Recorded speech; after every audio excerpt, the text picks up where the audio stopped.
let's get into another important discussion now. Electricity Minister Kgosientso Ramokgopa has warned that South Africans should brace themselves for a dark winter with load shedding likely to reach higher stages. But the professor of physics at the University of Johannesburg is Hartmut Winkler. He says South Africans should prepare themselves for the possibility of a complete grid collapse. Well, the Prof joins me now for that conversation. Professor Winkler, thank you very much for your time.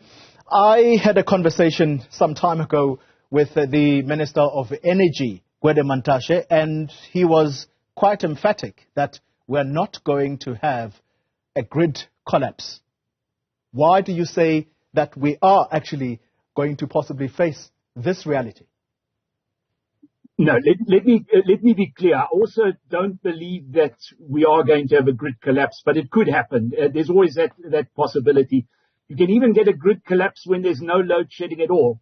What you need for a grid to collapse is if the use exceeds what you can actually supply. Because when that happens, you make the electricity system unstable until eventually it's like a set of dominoes. It just ends up tripping everything else. And there is a danger of that always.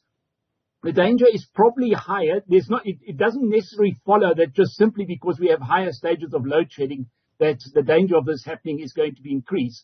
But what could trigger that is if you have a sudden breakdowns of a series of power stations. And unfortunately, our power stations are now in a situation where they do break down relatively frequently.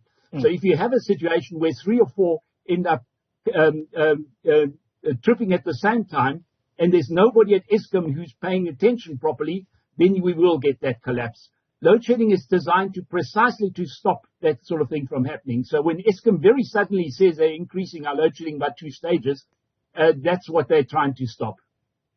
The power stations, Professor Winkler, we know that these power stations are old, and you have the new electricity minister actually pressing and saying that if we are going to shut down these power stations, well, our energy crisis situation will probably worsen.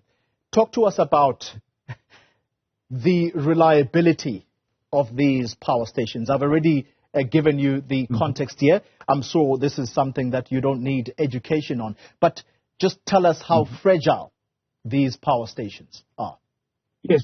Well, we have a situation where a couple of our power stations, and not even necessarily the oldest ones, but Tutuka, for example, for the last year or so, it's been operating at roughly 25% of what it would be doing if it was operating non-stop. So this is the number of breakdowns we're having. Even the very new one, Kgosientso right now, which has 6 units, only has, I think, 1 or 2 operational at the moment. 3 became dysfunctional towards the end of last year when we had that chimney stack collapse, and that meant that those units are out for a total of a year. They're now hoping they're going to be able to fix it and somehow get it up again at the end of this year. It's going to be difficult, but yeah, that's what they're hoping for. The question of shutting down the power stations, yes, once the power station gets older, yes, you simply are going just with a car. Especially if it doesn't get serviced enough, you're just going to have a situation where breakdowns become more frequent. Eventually, you're going to get to a situation where if you have a car, the mechanic is simply going to tell you it's going to cost you more to fix this than to buy a new car. So in many instances, we are at that point right now where it probably isn't worthwhile to try and fix them. And if one does, it's going to take a long time. And it could also cost more than actually setting up some sort of alternative source. So that's where we are right now. Now, the question is, with some of the older stations, which were, according to plan, meant to shut down, the one, for example, I know people talk about Camden, which is supposed to shut down in 2026. That, yes, according to plan. Now, of course, if we are in a situation where simply we are about in 2026 still experiencing extreme load shedding, I suspect that they're simply going to postpone that date, provided Camden is still functioning then. But if one just comes with a blank statement saying, no, we're not going to shut down these coal power stations, it runs a risk of losing out on on some of the funds that have been investment that's been promised if one sets up, if one does this just energy transition. So there is always that risk. So in the immediate future, there's no real plan to shut down a coal plant immediately. So that sort of discussion, I think, can still be hold on to another day. Yeah. I think what one really needs to do now is to work out, well, where exactly is the power going to come from in the next 5 years or so? Because there we are at the moment in a bit of a precarious situation, and something just simply has to happen. Yeah. Prof, I want to conclude this conversation on a more worrying note, and that's to do with planned maintenance. We are told that planned maintenance of these power stations is going to be reduced during the winter period, and I suppose that's to give us more energy, while the open cycle gas turbines as well are going to be relied on. But if the frequency of the breakdowns cannot be managed, what hope is there that these power stations, which are now going to be run full throttle, are not going to just simply collapse?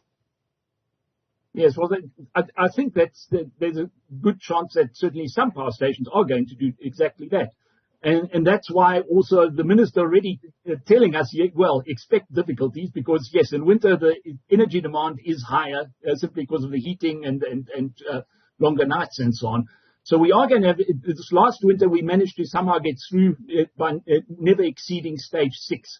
I expect that this winter we probably will at some point be going to stage 8. And by that I mean stage 8 proper, not this whole debate that was going on the last week or so whether the country was actually in stage 8 or not. But the shortfall, last year we had a shortfall at worst of about 6 gigawatt. This year we've already had one instance where we had a shortage of 7 gigawatts. That's what happened 2 weeks ago. I think that as we get toward midwinter, on some days, and it won't be throughout, because right now, for example, we are in a relatively good spot in the sense that I believe right now we only have stage 3 load shedding. But it's a bit like playing, like going gambling at the casino or something. You'll have a good streak where you're going to be lucky for a while, and then you're going to have a bad streak where you're going to lose a lot of them. And that I'm afraid that's what we're looking at this winter. So we could very well at some point go to stage 8. I hope it doesn't get worse than that. But that's the scenario, just working on averages and looking at the trends over the last few years. Professor of Physics at the University of Johannesburg, Hartmut Winkler, thank you very much for ending this conversation on that a very worrying note.